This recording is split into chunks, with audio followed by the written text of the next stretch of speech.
Bom, deixa eu chamar aqui o Stedley para a gente começar e depois eu vou lendo aqui os comentários de vocês, que são muitos. Estou vendo que está cheia a sala aqui, eu não vou conseguir. Cadê o Stedley, Guilherme? Opa! Companheiro João Pedro! Diga aí, companheira Sinara!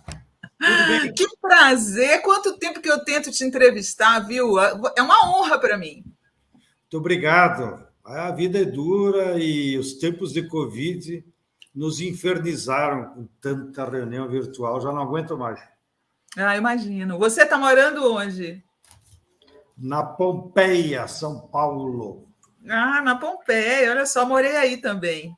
Ah, é? Que legal. Eu morei na rua Augusto de Miranda. Sei onde é que é. Ah, sei que bom. É que é. Você sabe que eu faço um ranking das organizações de esquerda que eu mais admiro, e o MST está assim no topo. Sou fã do MST, acho o trabalho de vocês sensacional. E eu queria, para a gente começar aqui esse papo, eu vi que você fala que MST, CUT e PT são como irmãos. Eu queria que você contasse um pouquinho, eu sei que você já deve ter falado isso muitas vezes, mas eu queria que você contasse para o nosso público aqui como foi que surgiu o MST. Já faz tempo, né? Pois é, 82, 83 ou 84? Eu achei 3 datas.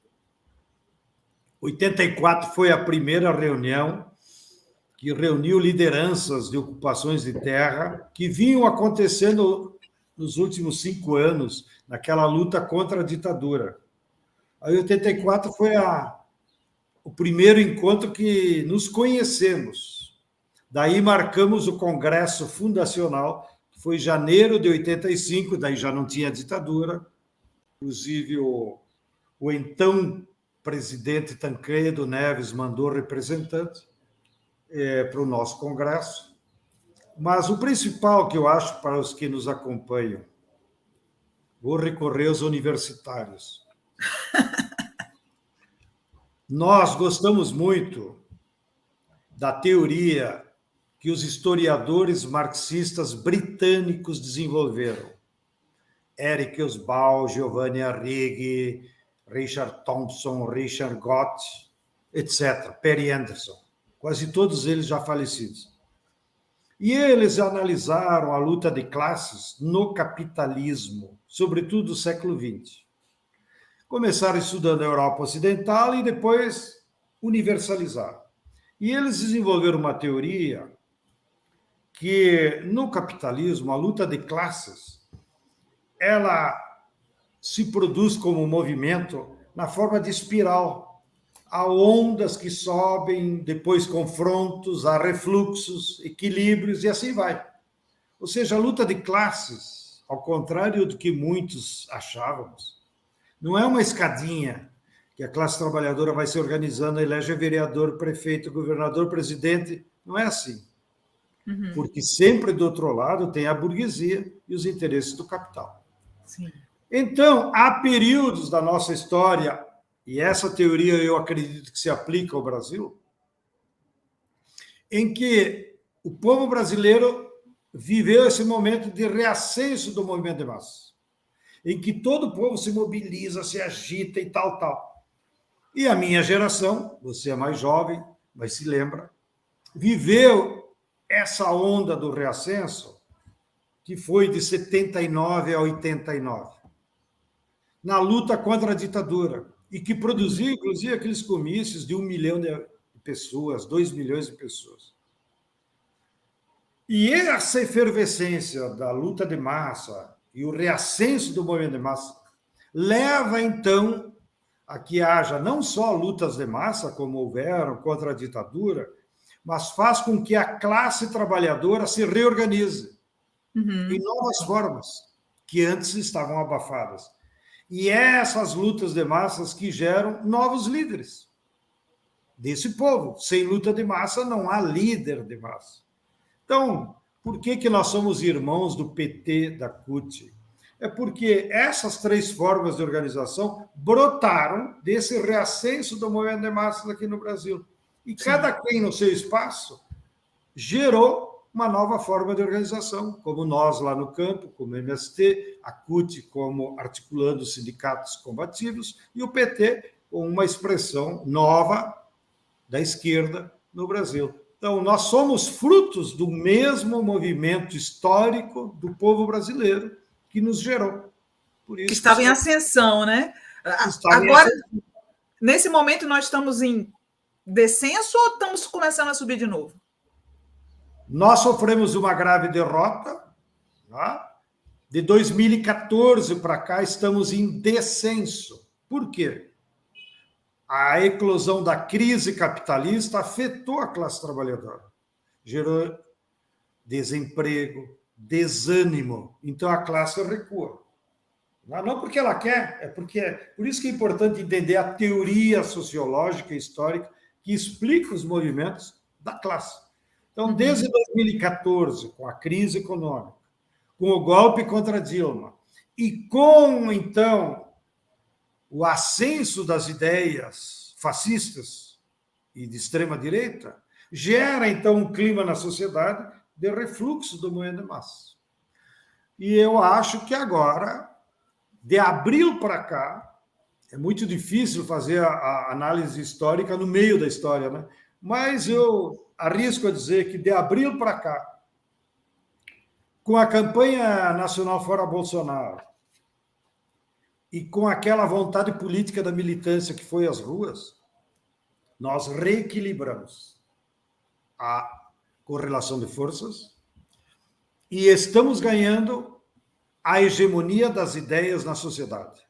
Ou seja, claro, ninguém de sã consciência, nenhum artista, nenhum jornalista pode, estando com sanidade mental, pode apoiar a direita, o fascismo. Então, a maioria, a ampla maioria das pessoas na sociedade brasileira, tá? Porque, no fundo, Bolsonaro e as ideias fascistas têm aquele apoio de 8% de fanáticos, que é a direita, sempre existiu na sociedade brasileira. Eles só saíram do armário, mas sempre existiram. E tem os 20% que ainda dizem que votariam nele. Então, a turma até se assusta, né? 20% ainda vota no Bolsonaro. De novo, a história das ondas. Gente, o lado positivo disso, 80% não quer mais saber dele. Entendeu? É verdade. Então, os 80% representam essa maioria na sociedade que já criou uma hegemonia das ideias antifascistas. E por isso que me leva a crer que nós já estamos num período de equilíbrio da correlação de forças naquelas curvinhas do Eric Hobsbawm. Olha só, mas em 83, 84, quando o MST estava surgindo, você imaginava que a gente estivesse nessa merda a gente está hoje? Ou você achava que a gente ia estar numa situação melhor, os sem terra já não estariam sem terra? Como é que você imaginava? Não, lá naquele período ninguém imaginava que ia existir o MST, ninguém imaginava que o PT ia disputar 89 para e passo, né? Que foi digamos, o final daquele ascenso. Então, é muito difícil prever o futuro, não? Mas também para nós não sermos paranoicos e acharmos que tudo está perdido. De novo, a historinha das ondas nos ajuda a ter mais equilíbrio. Não?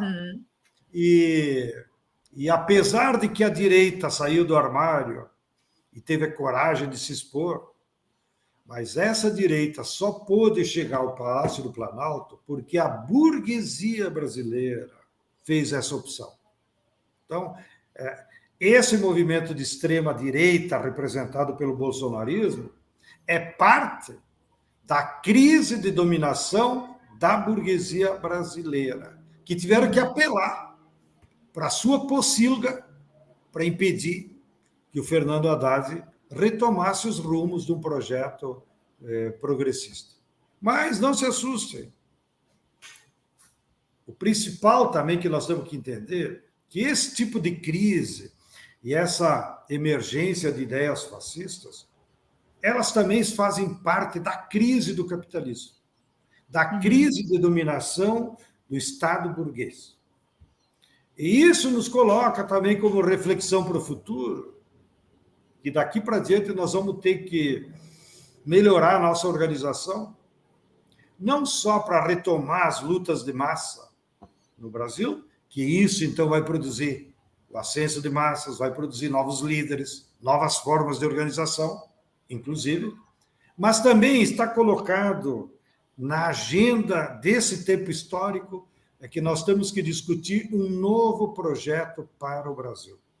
Um projeto que proponha mudanças estruturais. E me atrevo a dizer, mudanças pós-capitalistas. Porque o capitalismo é insano, é antissocial, e agora, com o Covid, deu todas as demonstrações de que os capitalistas não têm moral nem vontade política de resolver os problemas da população. Olha, Sinara, você que é uma agitadora de massas pelas redes, as duas filas que há na sociedade brasileira. A fila do povão para comprar pé de galinha, osso de boi. E do outro lado, li no Valor dessa semana, a fila dos ricos, daqueles 1%. Qual é a fila que eles estão fazendo? Ansiosos, denunciaram no Valor Econômico, que agora eles têm que esperar 1 ano na fila para comprar jato executivo. Está lá. Essa é a sociedade brasileira. Então, vocês acham que isso tem futuro na mão dessa burguesia? Ou outra informação também dessa semana, em plena crise do Covid, em 10 meses, eles mandaram para paraísos fiscais 44 bilhões de reais. E por que mandaram para paraíso fiscal? Para transformar os reais em dólar, para não pagar imposto de renda e para se proteger. Porque no paraíso fiscal, e por isso que não mandam para Nova York, é porque lá o nome dele será anônimo. Tá? Assim como o seu Guedes e a sua amada esposa mantiveram anonimato por muito tempo. Câmbio, camarada Sinara. Eu vejo o MST há muito tempo falando sobre a importância da gente não comer veneno, né? Enquanto o agronegócio está nos entuchando veneno todo esse tempo. Eu, recentemente, conversando com o meu amigo Bob Fernandes, que perdeu uma filha jovem para o câncer, e Bob estupefato com o aumento absurdo de câncer entre crianças e adolescentes, né? Subindo os números. E aí, hoje, você estava falando, eu até peguei o seu tweet de mais cedo, coloca para a gente aqui, Guilherme, falando sobre a volta da peste suína, né? da gripe suína. Olha só, apareceu um novo foco de peste suína em granja do agronegócio na Alemanha. Não é por falta de aviso dos cientistas. Recomendo lerem o livro do Rob Wallace, A Pandemia e o Agronegócio. Mas o capital é insano, só pensa em lucro, mesmo que isso represente a perda de muitas vidas. Quer dizer, a gente tem que mudar a maneira como as pessoas se alimentam, né, João Pedro? Eu fico assim pensando, se não é a hora, não é o momento, quando a gente puder voltar a ter um governo progressista no Brasil, da gente pensar em mudar a lógica das commodities, porque os orgânicos são as commodities que mais crescem no mundo. Por que a gente fica pensando só em soja? Bom, te agradeço a primeira propaganda aí do Twitter. Segundo, ainda que eu não ganhei nada, né? Mas me alegro que pessoas como você se interessem pelo que eu escrevo de vez em quando. Mas vamos por partes, como diria o Jack.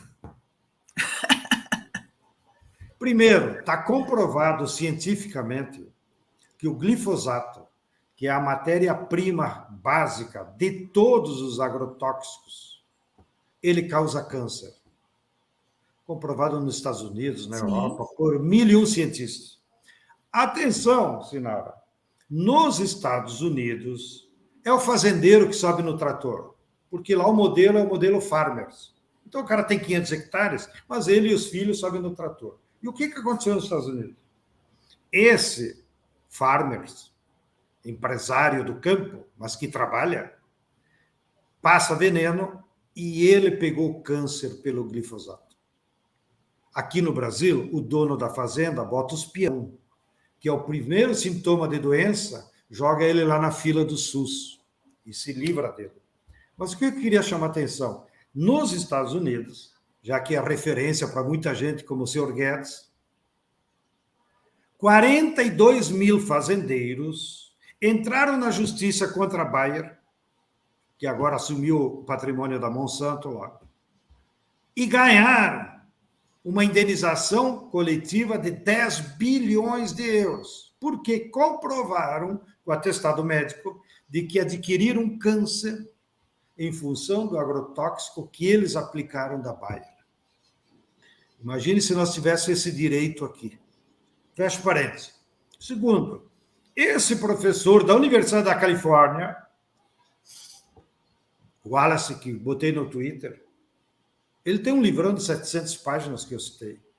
E ele comprova cientificamente que o modelo do agronegócio, de monocultivo, de destruição da biodiversidade, esse modelo não se sustenta ambientalmente, não se sustenta socialmente, não se sustenta economicamente, e ele é a causa da reprodução em sequência de epidemias, pandemias, etc. E tal. Então, a peste suína, ela pode migrar para o ser humano. E estava dado como superada. Vira e mexe, ela volta. Apareceu no Piauí, apareceu no Canadá, e essa semana apareceu numa granja do agronegócio da Alemanha, que são super céticos, né? Se controlam, tal e tal. Da mesma forma, outras enfermidades têm origem nesse modelo. Portanto, a advertência é: nós precisamos mudar o modelo de produção agrícola. O nosso problema com o MST, olha o que eu vou dizer, Sinara, nem é o tamanho da propriedade, porque aqui no Brasil tem muita terra.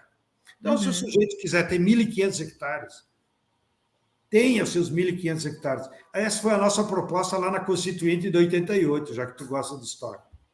Nós defendíamos que até 1.500 hectares não precisava desapropriar. Tem terra para todo mundo. Agora, o problema é o modelo, não o tamanho da propriedade.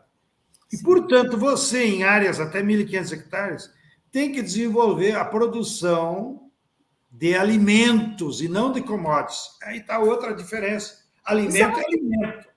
Commodities é uma mercadoria padronizada para o comércio exterior. Então, o modelo do agronegócio, que é o modelo do capital, eles não produzem alimentos. Tanto é que está aí a fome. Eles produzem mercadorias para o mercado internacional, porque o objetivo único do agronegócio é o lucro, mesmo que isso coloque em risco a biodiversidade, o clima e as vidas humanas. Eu peguei aqui eu sempre estou de olho nos dados do Canadá, que é um país que tem investido bastante em orgânicos e é grande como o nosso, né? Aí saiu notícia agora dizendo que o setor orgânico continua crescendo, que é somente 3,2% da agricultura, das vendas agrícolas domésticas deles no Canadá, vem dos orgânicos, mas é uma coisa que está crescendo a uma taxa de mais de 8%. Então, assim, eles vão precisar, inclusive, importar produtos orgânicos para satisfazer uma demanda crescente, né? Por mais que a gente veja, eu, por exemplo, aqui, Stedley, eu não consumo quase nada que não seja do pequeno produtor, a não ser produtos de limpeza, né? Que eu não consigo achar, mas o resto, eu aqui em Brasília só compro do pequeno produtor. Eu vejo que parte da esquerda diz que se só tiver orgânico, não vai ter para todo mundo. Você concorda com essa visão? A produção de alimentos orgânicos é a proposta dos camponeses da agricultura familiar. Nós temos 4 milhões de unidades de produção no Brasil de agricultura familiar. Todos eles poderiam produzir alimentos saudáveis. Por que não produzem? porque falta incentivo governamental, falta crédito, falta organizar canais de comercialização. No tempo do Lula, que tu gosta bastante, já me dei conta, me alegro, havia um Lula, programa... eu costumo dizer, só abrindo um parênteses aqui para você ver, para mim, eu tenho 54 anos. Eu nunca vi nada, nem ninguém, melhor para o Brasil do que o Lula. Eu não conheci, é por isso que eu gosto do Lula. Eu não vi ninguém.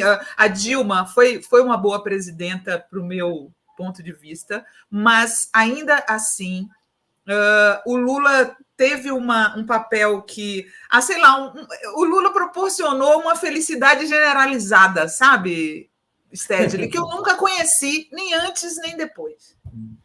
Bem, mas então, na época do governo Lula, nós construímos com o governo 2 programas fantásticos, que foram a grande redenção da agricultura familiar e da produção de alimentos. Primeiro Programa de Compra Antecipada de Alimentos. A sigla era PA. Quem que operava? A Conab.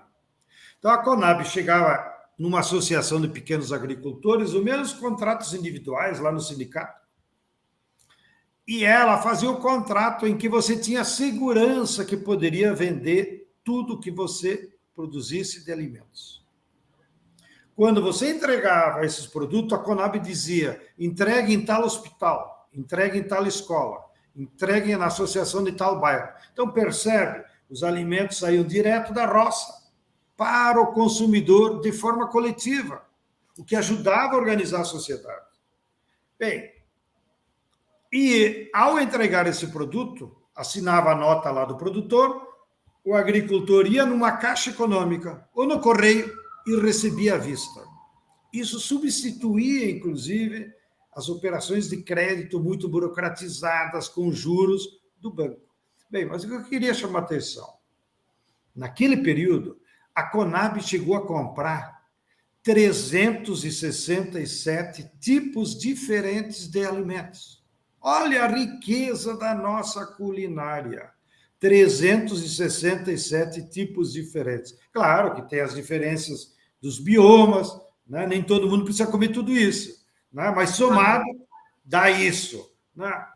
Agora, o agronegócio não produz alimentos. Então, quem acha que a agricultura familiar é ineficiente, vá lá para o agronegócio. E o agronegócio produz o quê?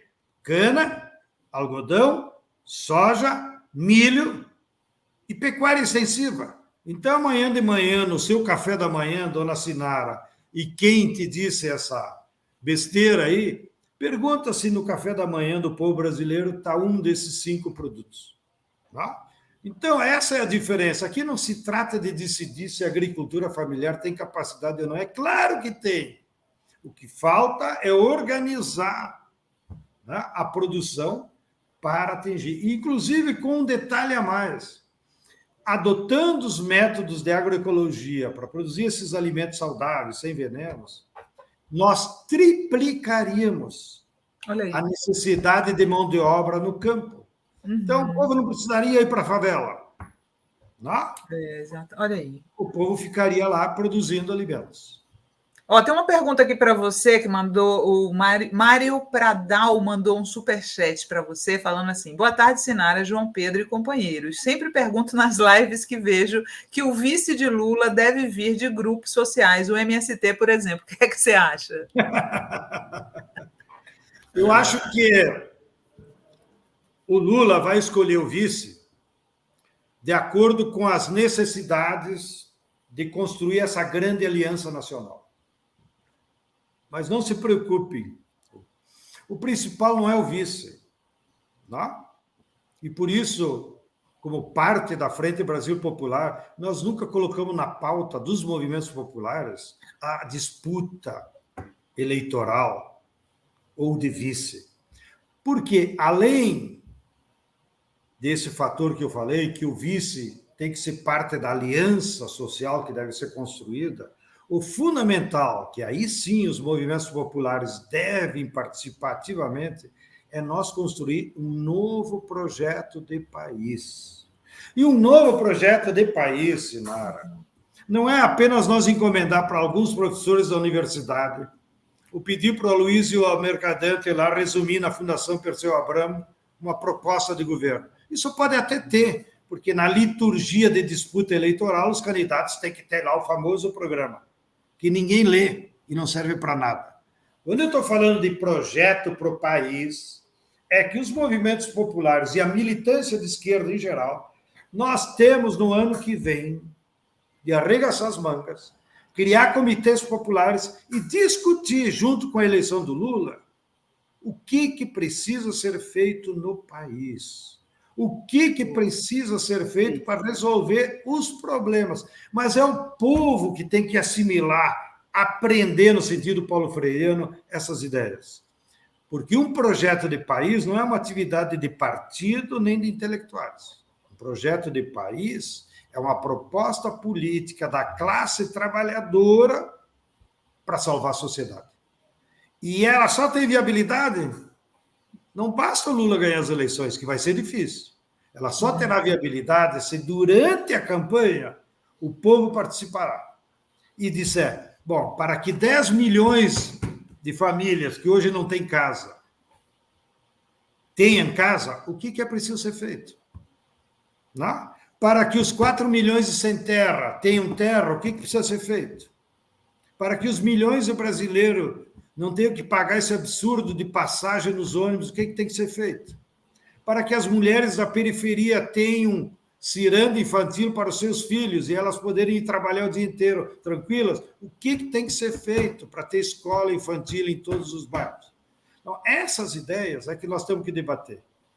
Nomes é o de menos. O principal é um projeto de país que possa resolver os problemas fundamentais da população e que se agravam a cada vez mais. Deixa eu te fazer uma curiosidade minha. Por que você nunca se candidatou? Porque, vou apelar de novo para os universitários. E apelo agora por um padroeiro meu. Tenho 3 padroeiros, eu tenho. São Francisco de Assis, por toda a trajetória revolucionária dele, de defensor da natureza. São Sepete Araju, aqui, ó, meu escapulário, que é o nosso grande... É claro, aqui, ó, vou te mandar um se você quiser. É o nosso grande líder dos Guaranis lá no Rio Grande do Sul. Morreu em combate, 1756. Como é o nome dele? Sepete Araju, São Sepete Araju. Porque ele aderiu ao cristianismo na época lá das missões. E o terceiro padroeiro que eu tenho é Santo Antônio Gramsci. Esse é bom. E o Santo Antônio Gramsci dizia que na sociedade capitalista há várias formas de você se organizar. As forças sociais, por exemplo, as igrejas, os jornalistas, os clubes, as rádios, são forças sociais que há na sociedade. Depois temos as forças populares, que são os movimentos populares, os sindicatos, as centrais, tá? As organizações da classe trabalhadora. E a terceira forma é a forma política, partidária, daqueles que se organizam para disputar cargos na institucionalidade. Mas atenção, o Santo Antônio Gramsci dizia: as 3 formas de organização são imprescindíveis para mudar a sociedade. Infelizmente, a esquerda brasileira, nos últimos anos, ficou presa muito à forma partidária. Concordo. Entendeu? Você sabe que, às vezes, as pessoas falam para mim: por que você não se candidata? Eu falo: meu papel é imprensa. O meu papel é estar na imprensa. Não tem nada a ver com candidatar. Muito bem, mais uma afiliada de Santo Antônio Gramsci. Então, aonde você vai atuar? Se é na imprensa, se é no movimento popular onde eu estou, ou se é no partido, depende mais do que tudo, na minha opinião, da vocação da pessoa, da sua qualificação técnica. Então, eu nunca gostei de parlamento, nunca gostei daquele 1001 reunião de partido que nunca termina e nunca decide nada. Meu negócio é pragmatismo. Ó. Pá. Qual é o problema, qual é a solução e vamos se organizar para resolver. Massa, ótimo. Mas eu estou fazendo crítica a isso. O meu irmão foi deputado federal, foi prefeito lá em Cachoeirinha, onde nós morávamos. Então, eu não estou criticando quem vai para essa opção, mas tem que ter Sua opção é outra, né? Tem que ser vocação. Como até o próprio Pepe Mujic disse, quem tiver vocação para ganhar dinheiro, não entre na política, que vai ser ladrão, né? Vai roubar, vai se corromper. Então, se você tem vocação só para ganhar dinheiro, fique lá no banco, fique lá na exploração. Deixe a política para quem tem vocação para lutar pelo bem comum. Né? Então, eu já tenho trabalho demais e a minha vocação, desde jovem, foi atuar. Primeiro, eu comecei no sindicato dos trabalhadores rurais, produtores de uva, lá da minha região. Depois surgiu o MST e me meti nisso e estou nisso até hoje e muito feliz. Que bom! Que bom! Olha, aproveitando que o Luiz Carlos Brevillieri fez um superchat aqui falando que quer investir no MST, mora em São Paulo, interior, eu já vou engatar essa pergunta que eu ia fazer mesmo sobre o MST na Bolsa de Valores. Adorei, eu adoro essas sabotagens do capitalismo por dentro, sabe, Stedley? Esses dias eu conversei com o Marco Maia, que está fundando um banco também para perturbar os banqueiros. O pessoal, eu acho que nosso não entendeu muito, bateram muito nele em relação a isso, mas eu costumo ver com simpatia isso, porque eu acho que o embate de dentro também é bem interessante.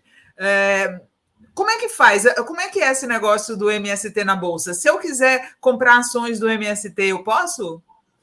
O nosso amigo Luiz Carlos Brevillieri, que quer investir no MST, também pode? Me alegro com a disposição do Luiz Carlos. Vou abusar um pouco da paciência de vocês.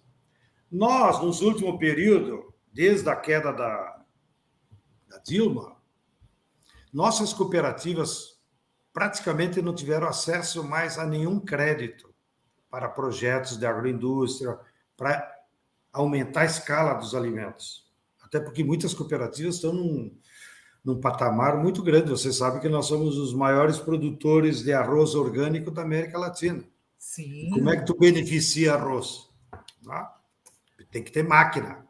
Bom, aí nesse deserto de falta de crédito e das dificuldades, por acaso, na amizade que eu acabei criando com o Eduardo Moreira, sabendo que ele era ex-banqueiro convertido, se transformou em nosso companheiro, eu perguntei para o Eduardo, em certa ocasião, Eduardo, nós estamos com esse problema, tu que foi do outro lado, ajuda aí, como é que resolve isso? Aí ele nos deu a dica, então agradecemos a consultoria e apoio do Eduardo, e nós criamos um movimento que se chama Finapop. Sim. E o Finapop é Financiamento Popular de Alimentos. E como é que ele funciona? Em vez de você depender do banco que te explora, há uma brecha na legislação que é normatizada pela Companhia de Valores Mobiliários, daí é que a turma se assanhou, diz, é o mercado de capitais, porque a Companhia de Valores Mobiliários, que de fato regula o mercado de capitais, ela fiscaliza também essa operação que nós se metemos. Uhum. E qual é a operação? Uma cooperativa nossa, se precisar de 10 milhões para um novo moinho de arroz, ela registra esse projeto na Companhia de Valores, a Companhia de Valores autoriza você captar dinheiro de qualquer pessoa. E a cooperativa assina uma nota promissória rural. Então, não é que nós fomos ao mercado de capitais, nós fomos às pessoas de boa vontade, como assinaram, Luiz, tal. Bom, o último lançamento desses projetos reuniu 7 cooperativas. Valor total, 17 milhões. A Companhia de Valores Mobiliários, que fiscaliza e regula, porque lidar com o dinheiro dos outros sempre é um perigo, né? Sim. Ela dá 30 dias para você captar ou anular a operação. E nós, em 30 dias, levantamos esses 17 milhões. Quem que aplicou dinheiro nessas 7 cooperativas? Que vai beneficiar 13.500 famílias, produtoras de arroz, de suco, carne suína, açúcar mascavo, etc. Gente, tem até todinho do Sem Terra, o Terrinha. Eu adorei isso. Pare e passo aí com a Nestlé.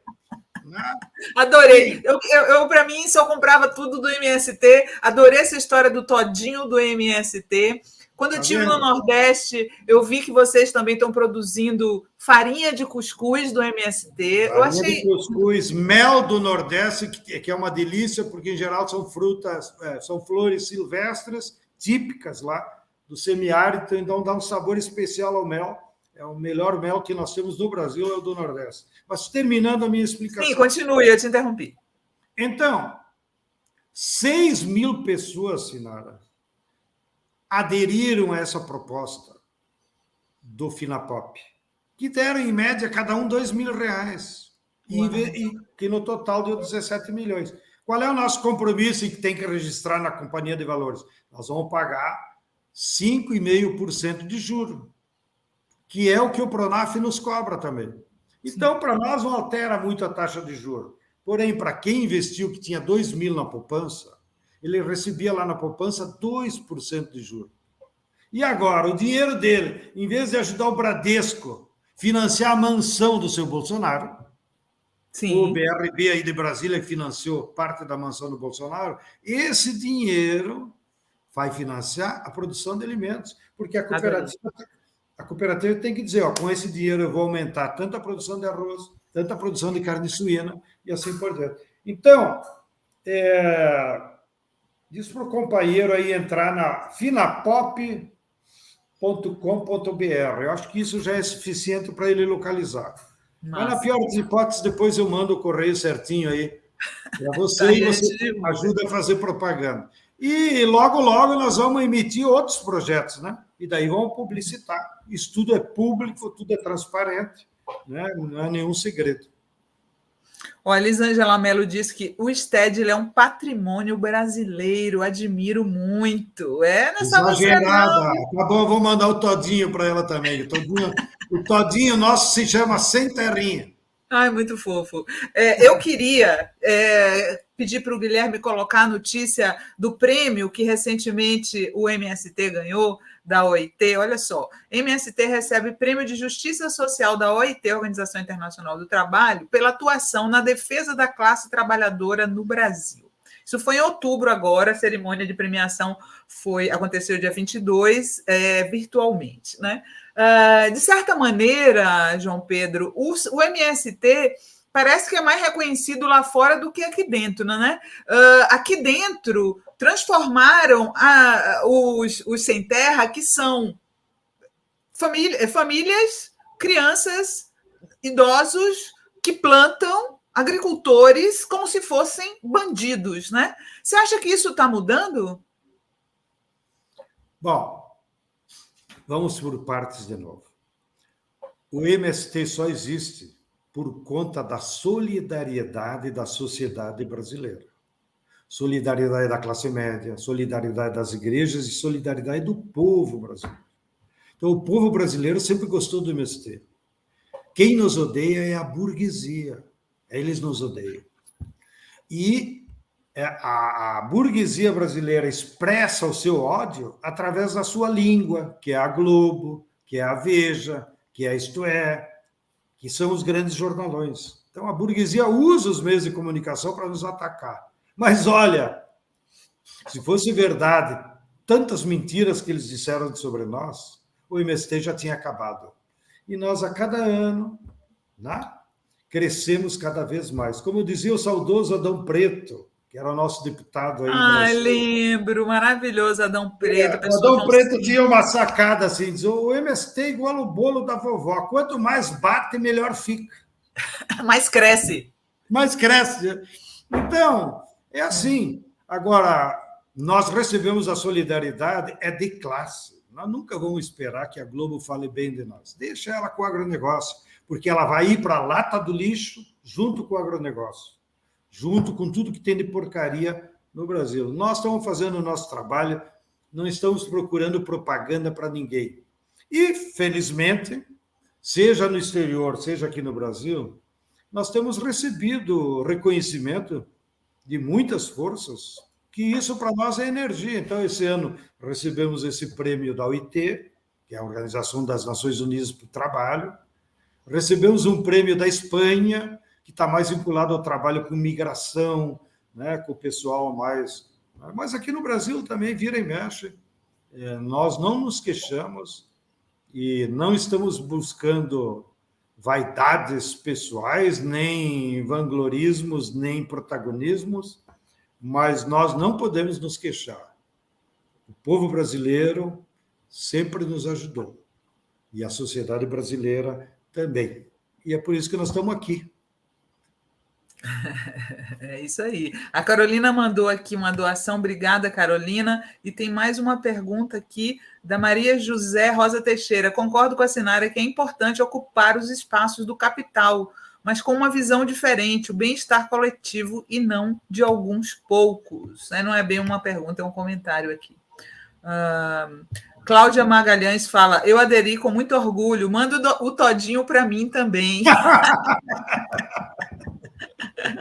Cara, eu entrei hoje, uma coisa que eu sempre, olha, quando eu abri o meu site, João Pedro, vai fazer 10 anos já, em 2022, foi em 2012 que eu abri o Socialista Morena, e a primeira coisa que eu fiz foi procurar o MST e oferecer para o MST um espaço publicitário gratuito para que o MST botasse lá a sua loja virtual. E eu fiquei surpresa ao descobrir que não havia loja virtual.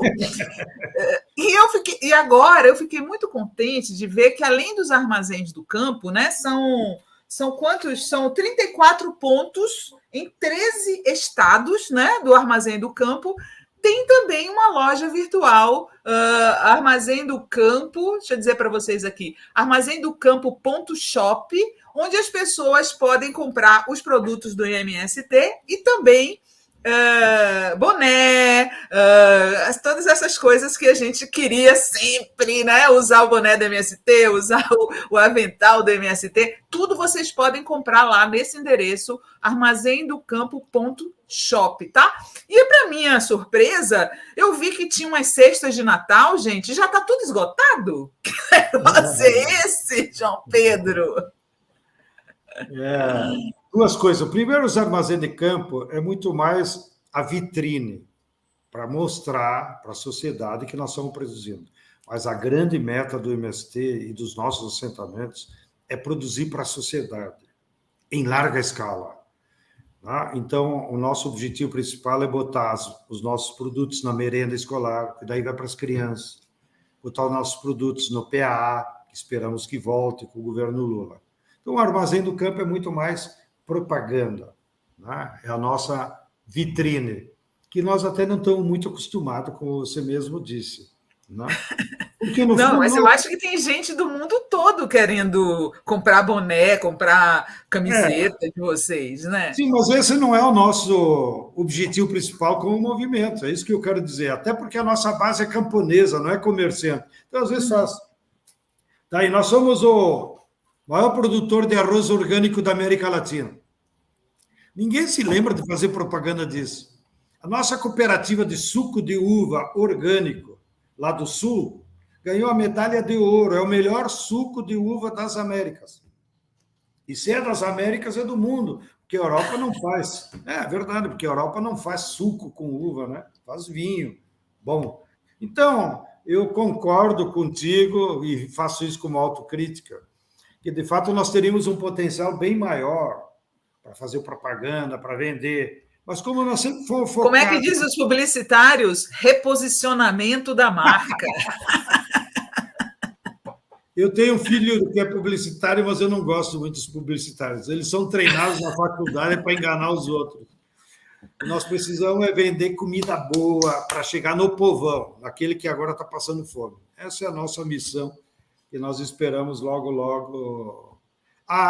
O Sem Terrinha, para dizer que eu não sei fazer propaganda, o Sem Terrinha é produzido por uma cooperativa Cooperoeste, de São Miguel do Oeste. Então, entrem lá na página, pode ser que até eles possam vender, enviar para vocês em menor quantidade. Nesse Armazém do Campo, parece que eles mandam para o Brasil todo. Eu botei o endereço aqui no chat para vocês.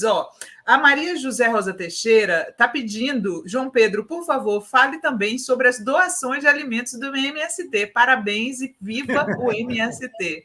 A Clarice mandou um super sticker e a Dalva disse que admira muito o MST. A gente é muito fã, ele sabe disso. Bom, Nós estamos agora envolvidos no Natal Sem Fome. Então, nós organizamos uma cesta básica por um mês. E o que nós notamos? Todo mundo quer fazer caridade agora do ano Natal. Aí vai lá, faz uma marmita, entrega para o povo de rua. E o dia 26 de dezembro? E o dia 27? Tá? Então, nós organizamos uma cesta por um mês, daqueles produtos fundamentais, arroz, feijão, óleo, leite em pó, etc. e tal. Então, nós estamos numa campanha grande agora, tá? Vocês podem ver lá pela página do MST, para convocar as pessoas de boa vontade que se animem a doarem uma cesta básica que vale R$300. O que nós, como MST, vamos fazer? É transportá-las. Tá? Por exemplo, nós se comprometemos a levar cesta básica para as comunidades Guarani e Caiová, lá do Mato Grosso do Sul, que estão sofrendo todo tipo de atrocidades pelo agronegócio. Nos comprometemos com os palafitas de Recife, nos comprometemos com várias cozinhas comunitárias aqui de São Paulo. Então, existe toda uma logística, todo um processo que é a nossa parte de fazer. E nós estamos muito satisfeitos, porque faz 10 dias que lançamos essa campanha do Natal Sem Fome, com outros parceiros, e a adesão é impressionante. O Eduardo Moreira, de novo, está ajudando. Tá? E agora eu vou fazer uma brincadeira, viu? Já que está terminando o nosso tempo, pelo que eu vejo. Quando você lançou o teu portal, blog, que eu nem sei o nome, botou lá, como é que era o nome? Morena? Socialista Morena. Socialista Morena. Eu disse, finalmente uma brisolista e de esquerda. É inspirado em Brizola mesmo, Darcy. Olha, tem gente... O Darcy Ribeiro gostava de dizer isso, que o socialismo do Brasil tem que ser moreno. Né? Porque é um socialismo... as pessoas falam muito do modelo cubano, do modelo soviético, do modelo... O socialismo de Darcy era um socialismo brasileiro, por isso que ele falava do Moreno. Eu acho muito maravilhoso isso. Acho que o Darcy e o Brizola foram muito ridicularizados por isso, e acabou que ele não avançou, eu acho, Stedley, teoricamente sobre o que seria isso, sabe?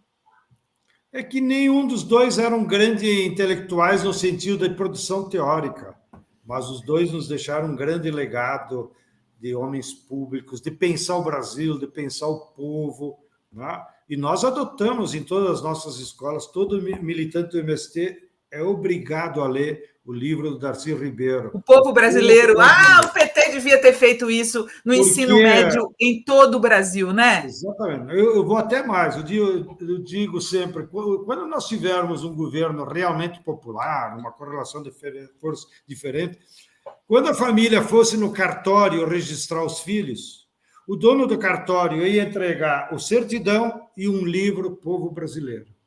A primeira leitura desse seu filho vai ter que ser o Povo Brasileiro. Porque o Povo Brasileiro é o álbum da nossa família. É minha Bíblia. Se saber quem nós somos, tem que ler o Povo Brasileiro, que é o nosso álbum escrito do que somos. Então, você acertou no nome e acertou nessa homenagem do nosso grande Darcy Ribeiro, que era fantástico, e o Brizola, da minha terra. Adoro. Graças a eles, eu pude estudar perto da minha casa. Olha, o pessoal está pedindo Pix. Tem Pix? Acho que não, tem? Da campanha Sem Fome tem. Entre lá na www.mst.org, que lá aparece, eu acho, o Pix. O Pix, gente, entrem lá. Para a gente terminar aqui com o Stedley, e daqui a pouco vem o sextor do Lucas, eu preciso perguntar uma coisa. Eram duas perguntas, eu vou fazer em uma só. Como que o que tem significado o desgoverno Bolsonaro para o MST e quais as tuas expectativas para 2022? Bom, primeiro, todos sabem, o governo Bolsonaro é um governo de métodos neofascistas. Ele é uma tragédia para todo o povo brasileiro, mas a sorte, ele não tem força própria. O Bolsonaro é o espelho da crise burguesa. E por isso que ele não tem possibilidade de se reeleger, porque a burguesia agora está dividida em relação a ele. Tá? Lembro a vocês, 15 governadores fizeram campanha para ele e se reelegeram em parceria com ele. Os 15 agora estão na oposição. Isso significa o poder político da burguesia. Tá? Então, isso é para nós não se assustar. O ano que vem, eu acho que vai ser uma disputa entre o Lula e alguém da burguesia, mas eu espero e acho que temos chance de ganhar já no primeiro turno. Tomara que parte da burguesia crie juízo e também nos apoie no primeiro turno. E eu acho que o governo Lula terá que ser um governo de refundação da nação. Por isso que depende de nós construir com o povo um novo projeto. Um projeto que se debruce quais são os problemas que o povo tem e quais são as mudanças estruturais que nós temos que fazer para mudar o Brasil. E nisso cabe uma tarefa já agora, desde agora, 2022 inteiro, que é nós fazermos uma campanha de massas para o Lula. O Lula não pode ficar dependente de televisão, que é contra ele, a Globo já se assanhou, não pode ficar dependente de publicitário, que me desculpem, mas só querem dinheiro. O Lula, para se eleger, é o povo brasileiro que tem que abraçar a sua campanha e fazer a propaganda, se envolver, fazer a disputa de ideias na sociedade. Mas, junto com a campanha de massas para o Lula, para não ficar parecendo que é coisa de lulista, nós estamos defendendo, junto com a campanha para o Lula, é ir discutindo esse projeto, esse programa, o que precisa mudar. Porque o Brasil precisa de mudanças, precisa de um projeto. Felizmente, nós já temos um líder popular, ainda que foi fruto daquela outra onda do movimento de massas. Sim. E o Lula é o único que pode unificar todas as forças sociais populares e grande parte dos partidos.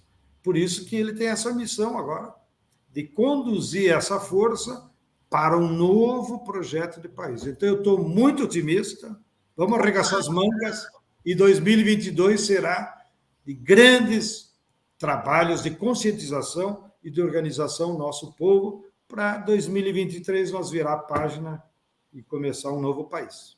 Opa, tomara! João Pedro Stedley, foi um prazer enorme conversar com você. Pena que nosso tempo já acabou. O povo está aqui, todo mundo te aplaudindo, dizendo que está te admirando demais. São um monte de fãs aqui. Depois você olha aqui nos comentários. Vou acabar o estoque de sem terrinho. Ó, um beijo, querido. Muito obrigada. Um abraço. Parabéns pelo seu trabalho. Viu, dona Compa? Quando precisar, grita que a gente se vê aí. Um abraço. Volte sempre. Tchau. Obrigada.